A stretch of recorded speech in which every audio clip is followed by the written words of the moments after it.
Hello, I'm John Grum, and welcome to the 61st Right and Left Discussion Forum. The purpose of our discussion forum is to demonstrate that an open mind, the willingness to seriously consider the opinions of others, plus civil discourse can lead to the discovery of common ground.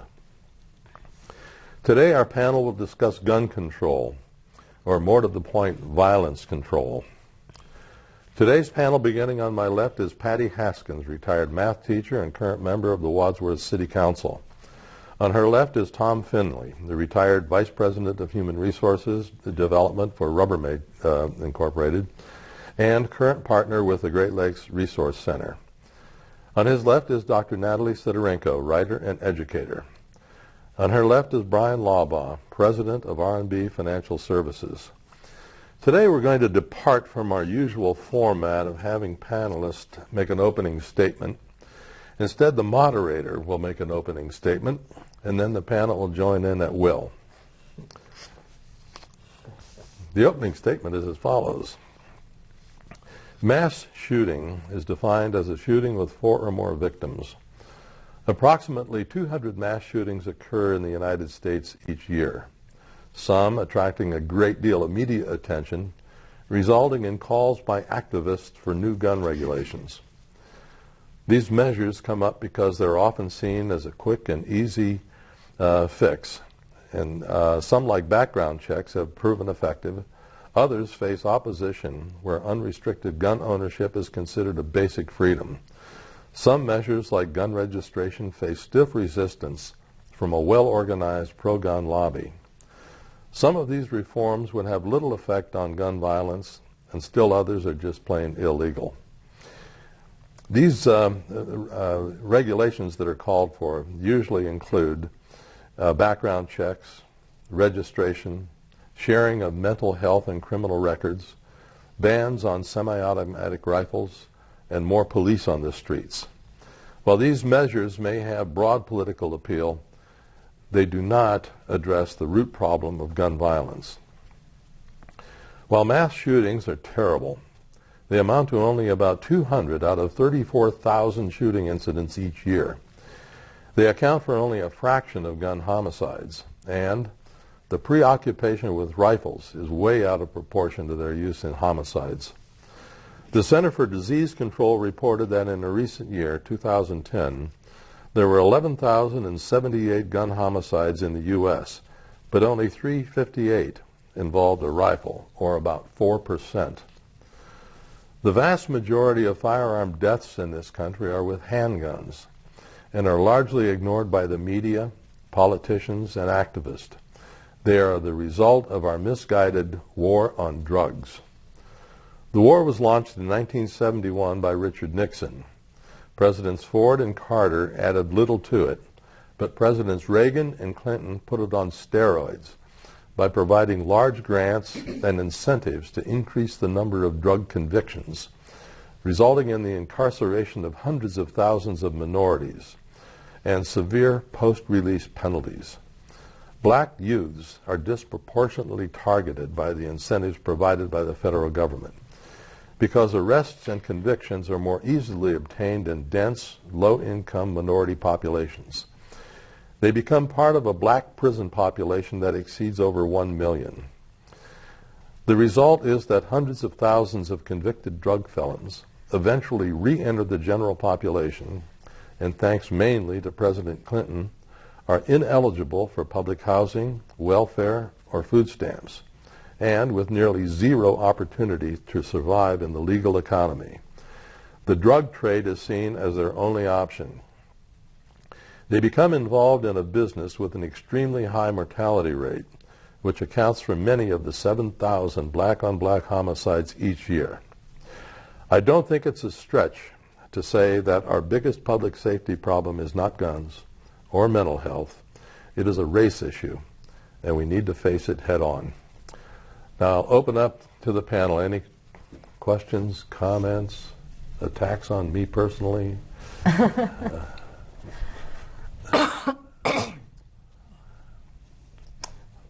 The race issue, I think, is a misnomer. I don't think that's an accurate focus, John.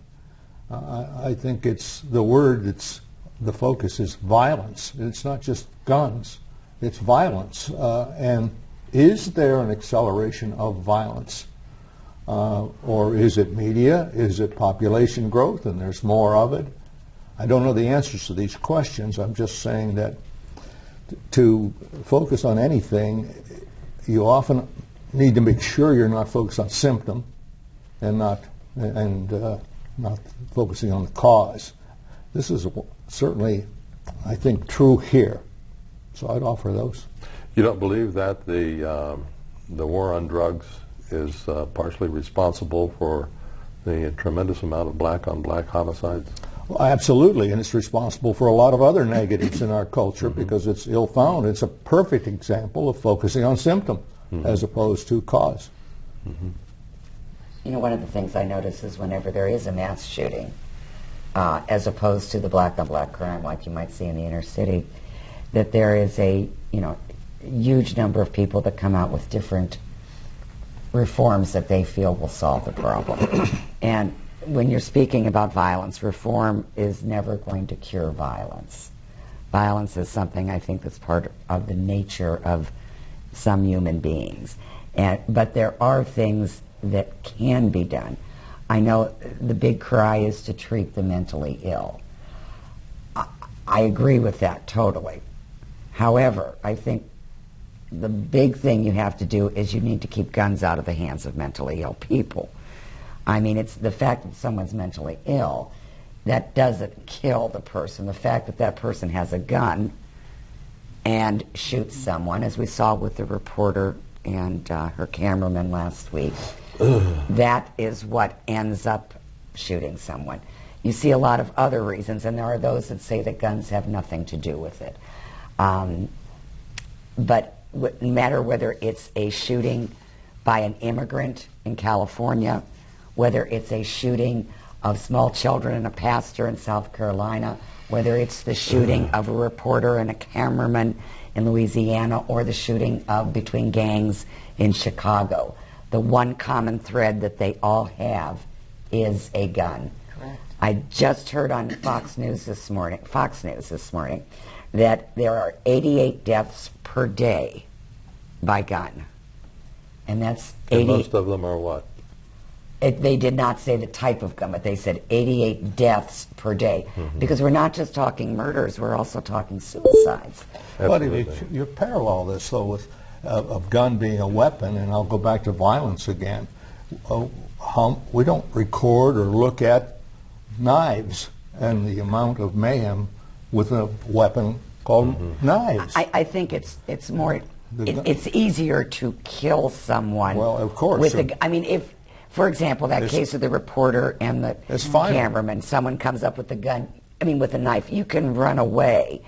The gun, it's a little tougher to do that. It's pretty final, too. But, yes. I think it's kind of hard when you start, putting a particular type of weapon. I would say that anybody that kills somebody with any sort of weapon is mentally ill. So the system seems to break down when we get into racial issues because, and I would agree that there are some symptoms that are out there that are created by their environment. And that environment leads to black-on-black crime. It leads to gang-related crimes.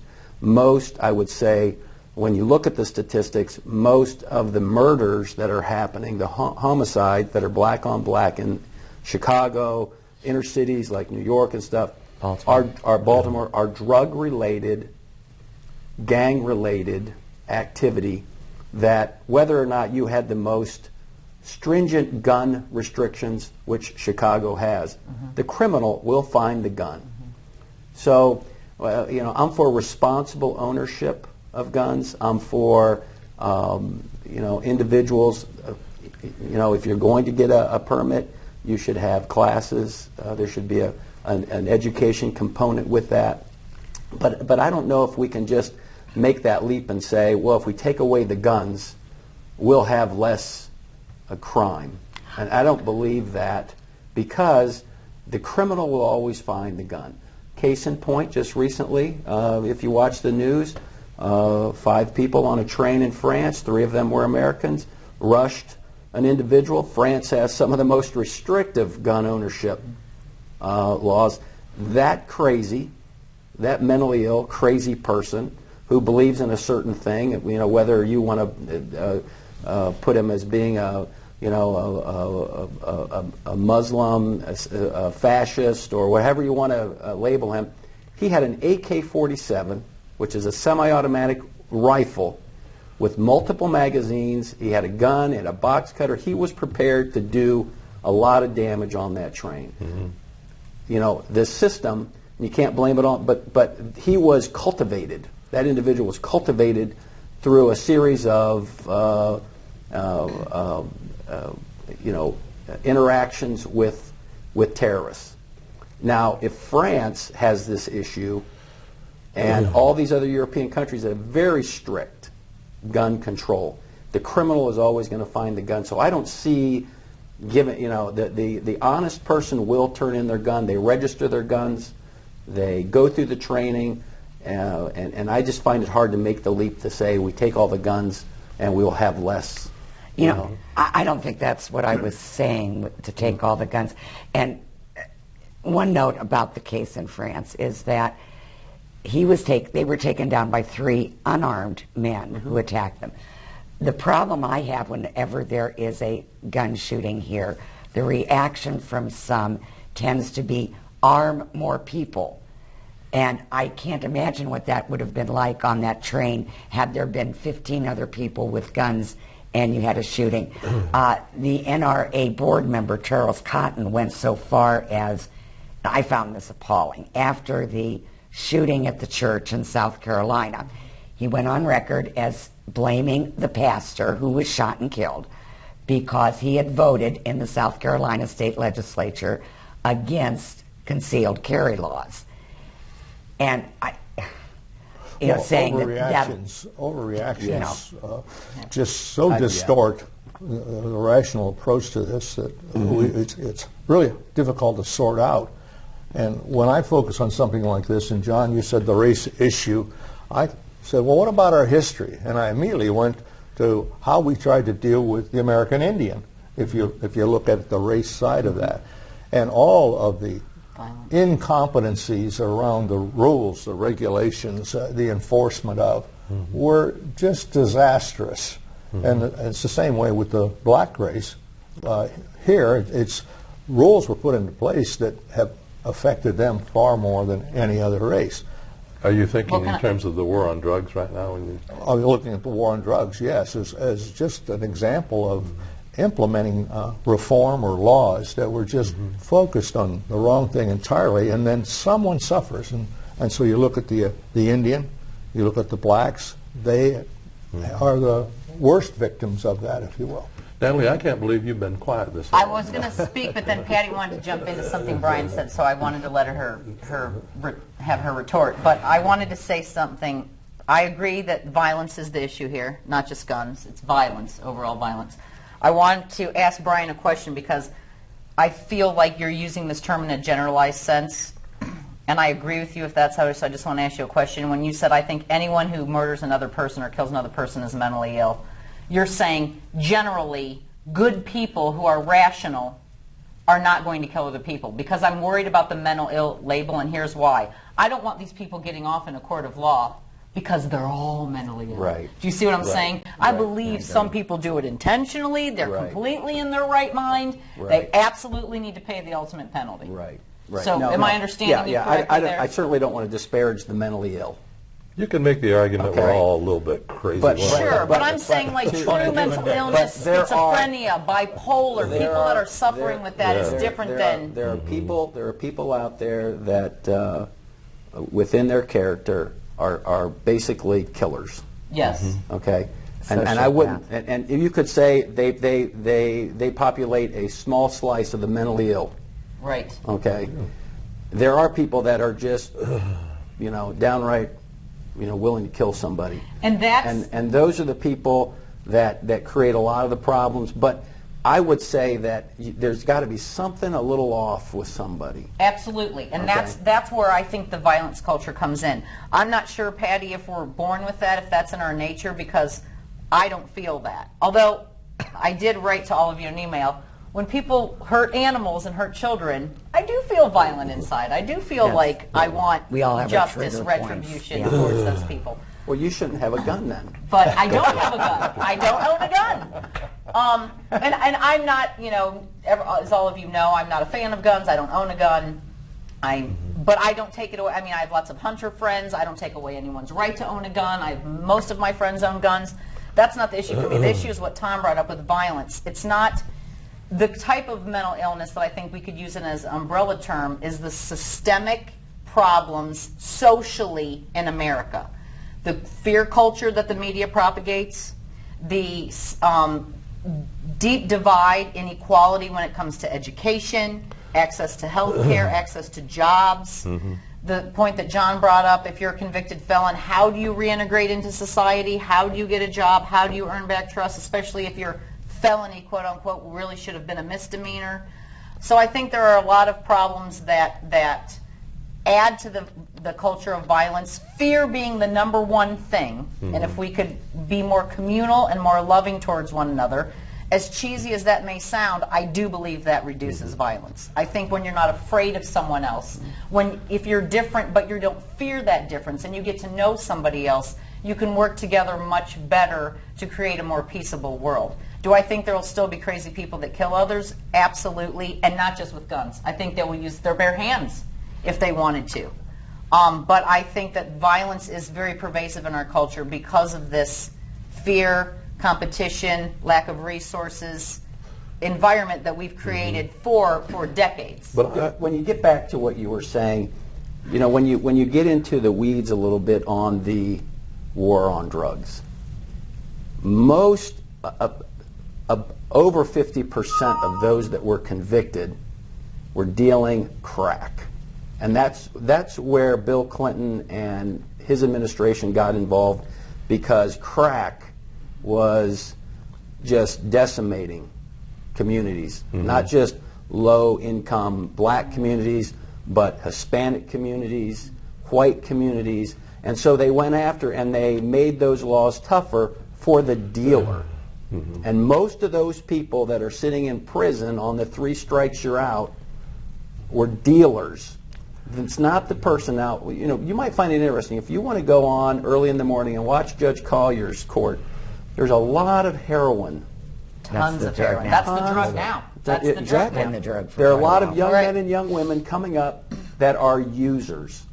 And I've been impressed with his court with the amount of help that they're trying to get That's important. these young men and young women, and even older young men and young women. And yet they keep coming And yet back. they keep coming Yes. back.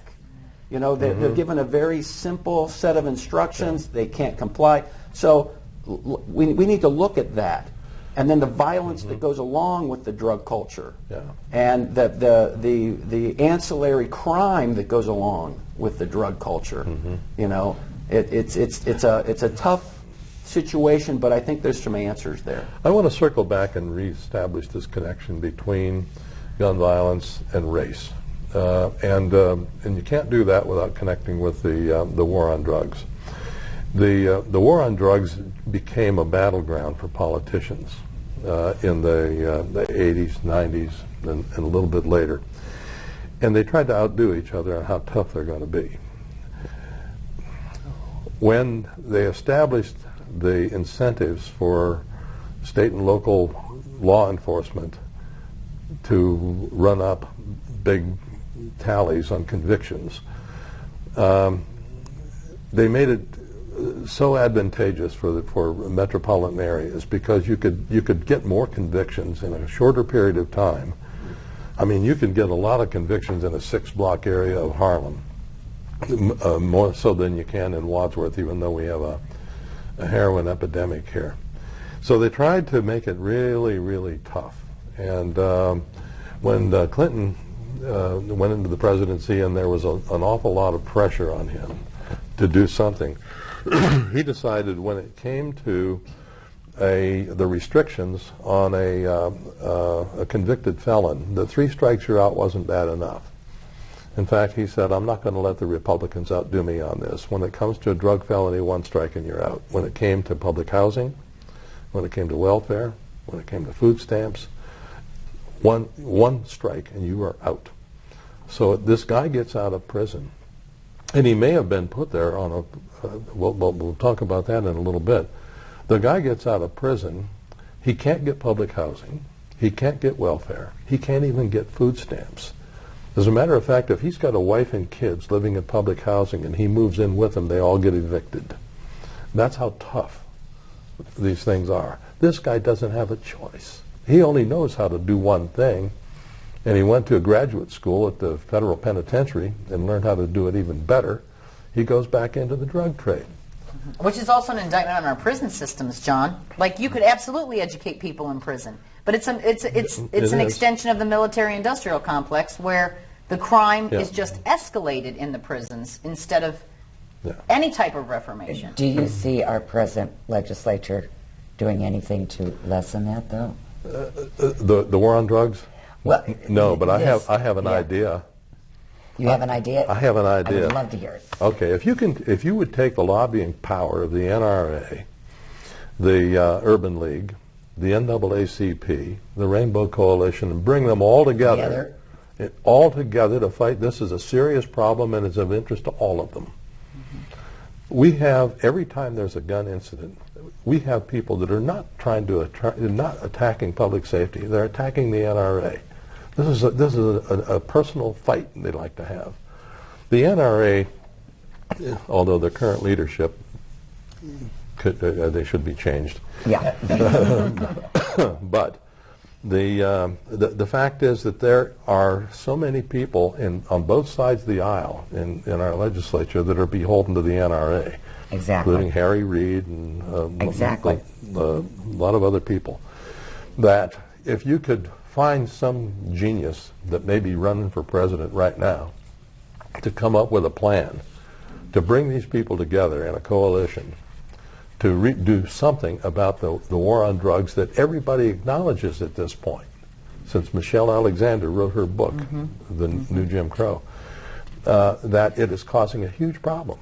It's been discussed, and I will give credit to the Black Lives Matter movement. This is one issue that they've taken up. In fact, it's one of the reasons they're attacking Hillary Clinton, is because she was part of the Clinton administration that endorsed these rigid restrictions on ex-felons. I wanted to make one more point. Ron sent me an article by Steve Chapman of the Chicago Tribune. Yeah. And, well, just very quickly, makes the point that in states like Vermont, where Bernie Sanders is from, he will not favor gun legislation because he would not get elected back to the Senate if he did in Vermont. The fact is they have a high percentage of residents of Vermont and Utah, and Montana, and other places, very high percentage of gun ownership, very low gun homicide rate. Because they're more homogeneous states. They're not as heterogeneous as states with big populations of different types of diversity. Yeah, but you do have, like, I read where there's 90 guns for every 100 people in the United States, which I'd like is to make a huge this ratio. point with not much discussion on it, just the fact that early on I said if we would focus on causes as opposed to symptoms. In the war on drugs, John, you've referenced several times, that's a perfect example of symptom. If you examine, that's an economic solution. If you take the profit out of selling drugs, Yes. it goes away. But of course, that's a whole another discussion for this group. If that were to occur, how would you do it? The MPP, there is a strong lobby called the Marijuana Policy Project, the MPP. They've been active for years. They've pointed out exactly what Tom is saying. If you remove the attraction and the draw of the economic stimulus from the war on drugs on both sides, for the criminals and for the counties and states that get bumps for that. If there's you no take profit. that away, a lot of that problem Isn't that issue on the dissipates. ballot? It is in this November. Well, for Ohio. it has that's what a whole other what it implies is that you're going to some way, shape, or form supply those drugs free to those people who need them, and that looks at a whole other set of problems and solutions. But the fact of the matter is, if there's no profit motive, the cartels are not going to send it to this country. Well, you know, the fact is, every time that there's a big gun event in this country, the media makes a big fuss over it. The activists come out of the woodwork, and they suggest things that don't have any connection at all to gun violence. They want to attack. I mean, when you think about And same for the other side. I mean, one side says, we need more guns. See, if everybody was armed, this wouldn't happen. And the other side says, we need no guns. I understand If nobody had guns, this couldn't happen. Both are totally wrong. It's about responsible gun ownership. It's not, neither side, that's not a solution to the violence issue. But when you think about the overwhelming majority of these homicides that are done with handguns, why in the world do we attack assault rifles? We attack them because the NRA is going to resist, and that's who we're attacking, is the NRA. We're not attacking a problem of violence. We're attacking Very easy target. We're attacking an enemy. So we go after rifles and clip sizes instead of the real problem. I think that if the National Rifle Association was the NPR, NPR instead of the NPA, National. Right. NRA. If it was the NPA instead of the NRA, the National Pistol Association, it would make a huge difference. And we might be able to cut down on some of the homicides. Or National Protection Association. Yeah, but what we're saying essentially is the 7,000 black-on-black murders don't really matter. You mentioned, what, 85 a day? 88 a day. Or 88 a day. And we don't pay attention to those. We don't really care. We don't. They're not the high-profile killings. Well, what makes it they should be? And that's why the Black Lives Matter movement started. I know there's been some backlash, and people are like, well, what's the White Lives Matter? No, they started. White Lives Matter because we're considered unmarked. In academia, the terminology is marked and unmarked. We're unmarked. We just are the norm. We just are. Black persons are marked, so they don't count for so many things that we count for. That's why they're saying Black Lives Matter. Why aren't you putting the stats on our deaths, our lack of education, our poverty? Because we are human too, and we are Americans too. Oh boy, you just gave so many reasons to continue this program, but we're out of time. And thank you very much, but I would like to end with a very quick quote from J.C. Phillips, who's an author. Anyone can shoot a gun, but the real power comes from nonviolent means. Thank you and good night.